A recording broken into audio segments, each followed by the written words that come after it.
Estamos en Tú Tienes la Palabra y estamos con César Flores analizando el proceso de reconstrucción en nuestra ciudad, que es un proceso que no acaba de empezar. Estamos con damnificados que todavía están en carpas, viviendo.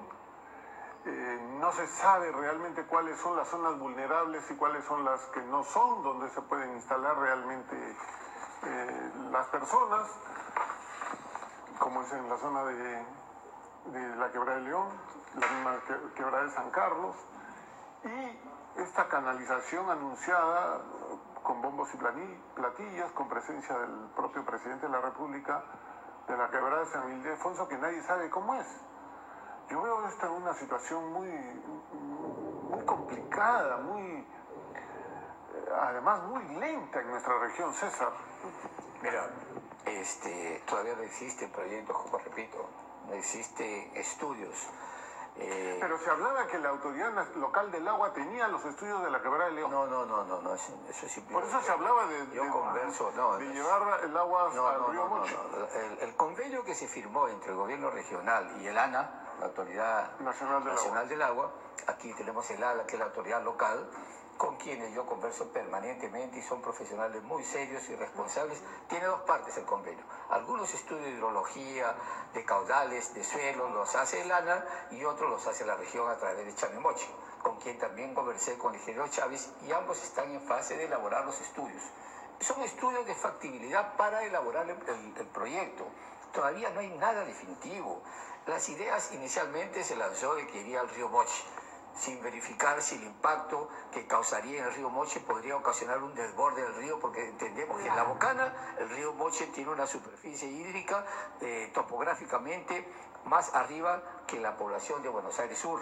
Entonces, aquí hay que trabajar seriamente. Por eso yo insisto de que los colegios profesionales tienen que participar permanentemente, y ellos ya se han predispuesto a eso. Ellos han hecho también algunas propuestas de represamiento, de encauzamiento, en fin, hay una serie de opciones: canalizar, mitigar energía, utilizar nuevamente los canales de la Mochica, la alta, la baja, que son históricos, pero que ahora la realidad, como consecuencia del cambio climático, no nos permite ya tener ese tipo de canalización natural, porque los volúmenes de agua que descargan son mucho mayores que antiguamente, como consecuencia del cambio climático. Nunca antes en la historia se activó la Quebrada de San Ildefonso 7 veces en una semana.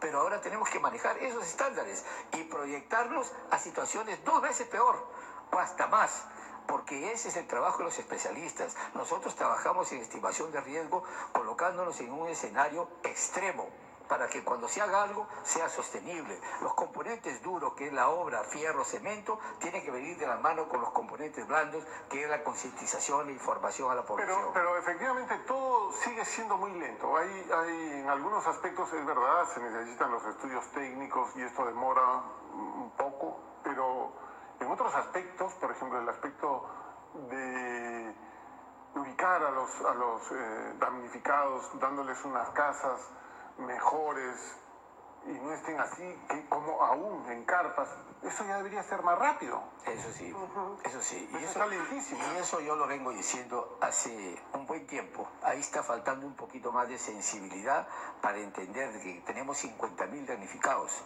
¿Cuántos damnificados tenemos en albergues o en campamentos con bolos temporales de vivienda? Y no llegan ni a 1.500. No solamente en la zona de la Quebrada de León, también en Virú.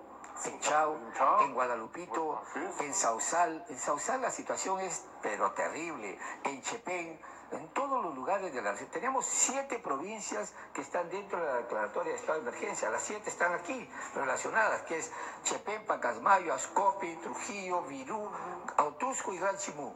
Son 44 distritos.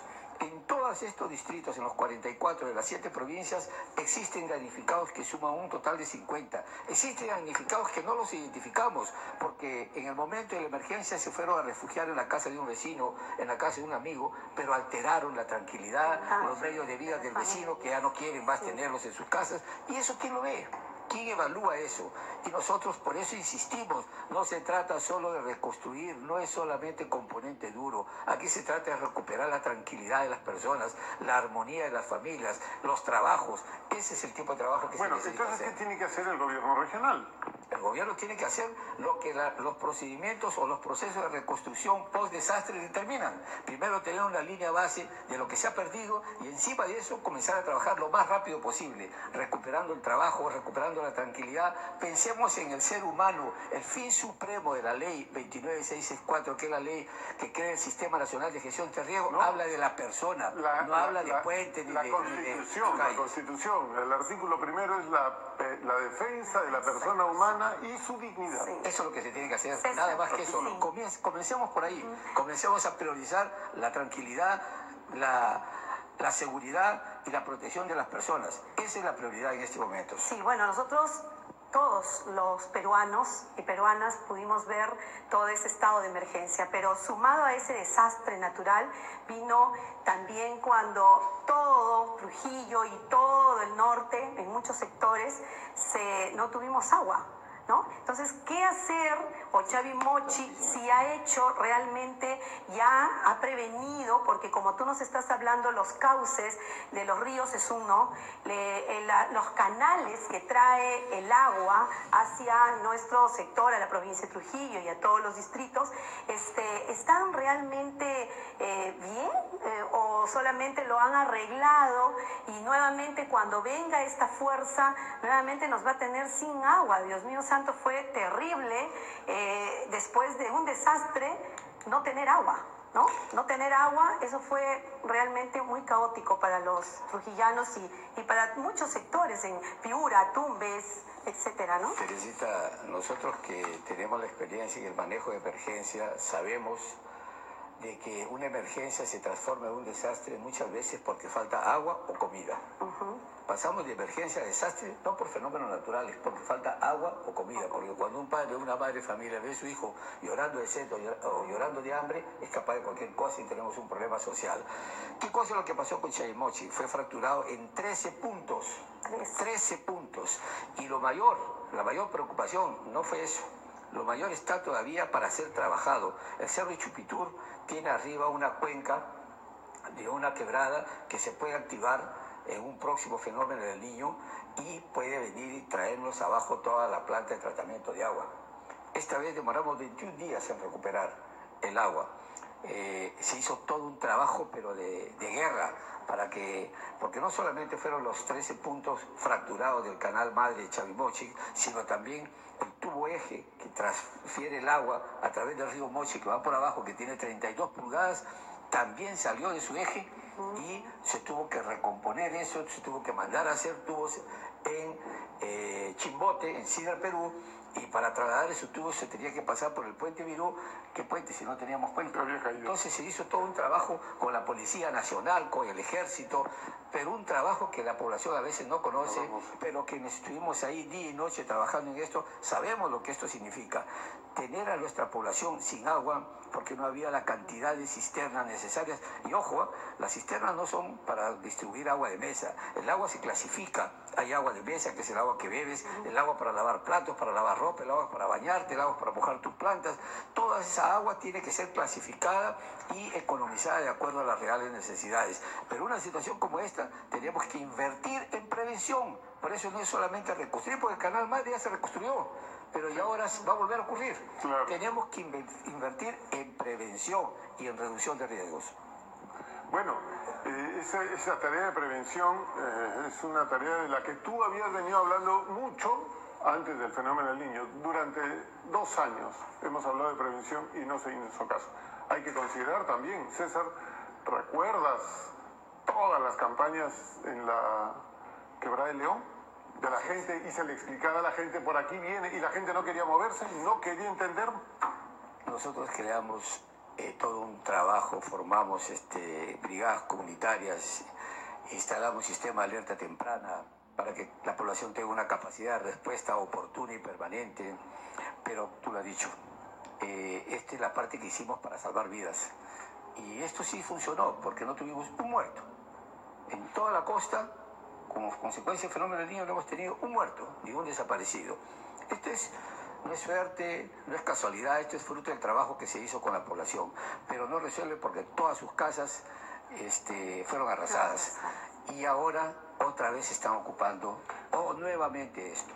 Ya sinceramente esto pasa por un trabajo, por eso te digo, no es el fierro, no es el cemento, hay que conversar con la población, hay que tener pecho para ir y explicar a esa población que no se pueden instalar y si se tiene que retirar a estas personas, se las tiene que retirar por protección a ellas mismas. Porque además, hay que hacerles comprender eso. Porque además muchos son invasores, pues, ¿no? También hay traficantes de terrenos, hay de todo, ¿no? Hay un tal conocido, y lo digo públicamente sin ninguna preocupación, Patillo, que llegó al extremo a colocar en el kilómetro 570 en la Panamericana un banner de 10 metros vendiendo lotes en la propia quebrada. Y yo llamé al número que estaba en el banner y me atendió. Y simplemente Patillo cuando me ve por la calle ahora hasta se burla, porque vio que no hubo nada, que continuó él ahí está libre y suelto y no conseguimos hacer que Patillo pues pague por todo.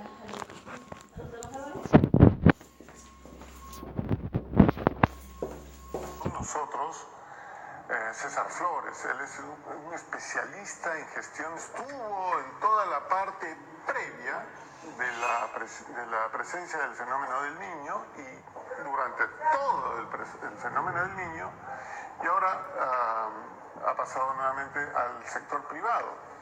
Y lo hemos invitado porque justamente ha estado aquí la ministra, hay varios aspectos que no nos convencen en algunas cosas sobre lo que se tiene que hacer en esta reconstrucción. Bienvenido al programa, César.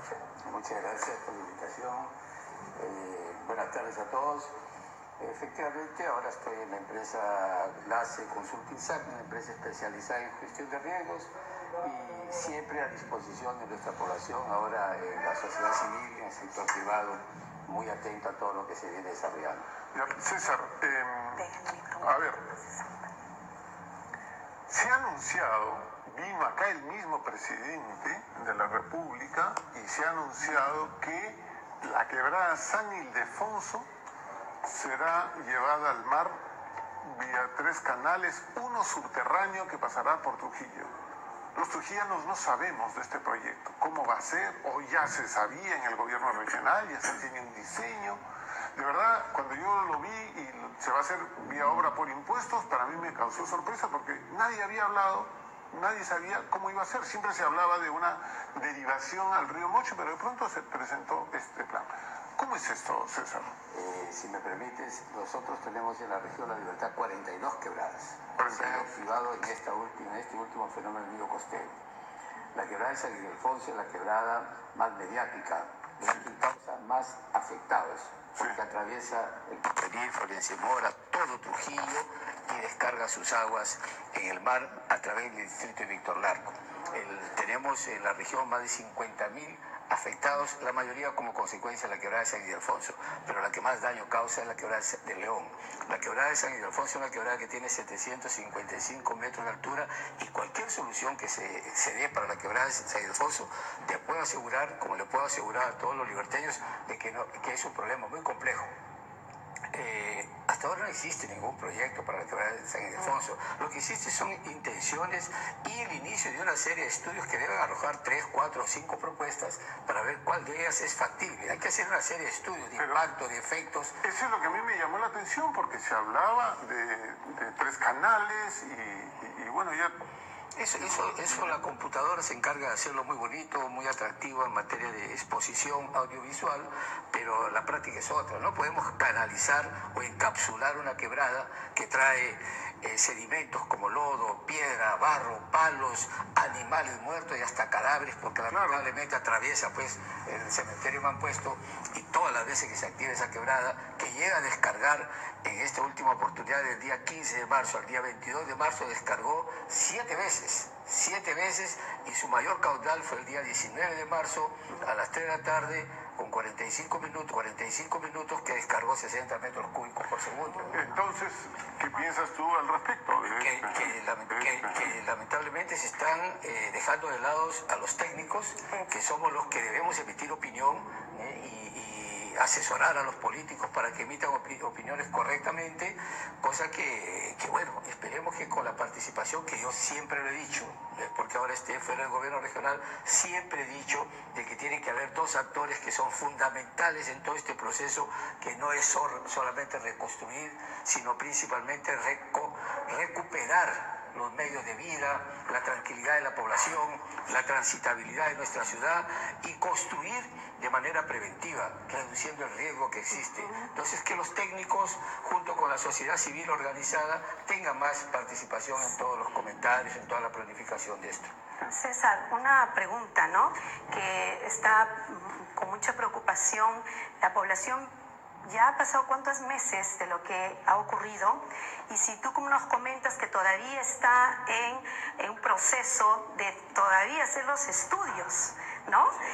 Esos estudios demoran hasta que llegue el proyecto y esos son meses. No es que ahora tenemos el dinero y nos estabas comunicando que de estos 20.000 millones es para todo el Perú. El 60% es que va a llegar para la libertad, parte norte, imagínense, no la libertad, parte norte. Sin embargo, ¿qué nos podrías decir tú con toda la experiencia que tienes? Tú tienes muchos años en esta experiencia, te hemos visto en la parte municipal, luego en la región, haciendo una labor de técnico, ¿no? Un profesional técnico, capaz, que es lamentable que los políticos no tengan en cuenta a los técnicos. Sin embargo, ¿qué se podría hacer para que muy pronto estos estudios de factibilidad o los estudios que se van a hacer para las quebradas, más que nada de San Ildefonso, se logre de inmediato, que sea mucho más rápido, porque los fenómenos llegan, o sea, ni siquiera avisan, pero ya con los estudios que nos han dado, sabemos de que van a seguir las lluvias en este noviembre, diciembre, ¿no? Así es. Muy importante, Teresita, porque existen ya los lineamientos para la presentación de las propuestas que deben ser evaluadas y priorizadas por la autoridad nacional. Todos esos proyectos simplemente van a ser encaminados a la autoridad nacional a través de la autoridad regional, que es el señor Bustamante, que estoy seguro que por trujillano que es, o por ser trujillano, va a defender los intereses de nuestra región para que nuestra región sea incluida en todos los procesos de recuperación y de reconstrucción por la autoridad nacional, pero esto tiene que agilizarse. La gente ya no puede estar viviendo de sobresaltos. La vez pasada estuvimos en la Quebrada de León y bastó que llegue la camioneta de defensa civil, la gente salió corriendo, llorando, pero ya no soporta más vivir en una condición como la que estamos todavía pasando, y los lineamientos permiten que todo proyecto sea agilizado porque se va a priorizar. Esperemos que el plan de trabajo, que todavía no se presenta, se va a presentar este mes. Después de eso vienen 90 días de plazo para que el gobierno regional defina qué cosa es una zona de riesgo mitigable y qué cosa es una zona de riesgo no mitigable, para que a partir de ahí todo lo que se construya sea sostenible. Y hay un detalle que es muy importante: hay que informar a la población, hay que comunicarse con la población. No se puede llegar y colocar ni siquiera un volquete de juguete en la quebrada o en cualquier otro lugar sin que la población tenga conocimiento, y principalmente que comprenda la importancia de hacer este tipo de obras, porque la Quebrada de León ya la han invadido con 120 personas, 120 familias el día de antes de ayer, y no se toma ninguna acción. Muy bien. Terrible la situación, pese a toda la experiencia que hemos pasado. Nos vamos a una pausa, estimados televidentes, y continuamos hablando sobre esta situación de la emergencia y del riesgo y de la construcción de obras que se tienen que hacer tras el fenómeno del Niño.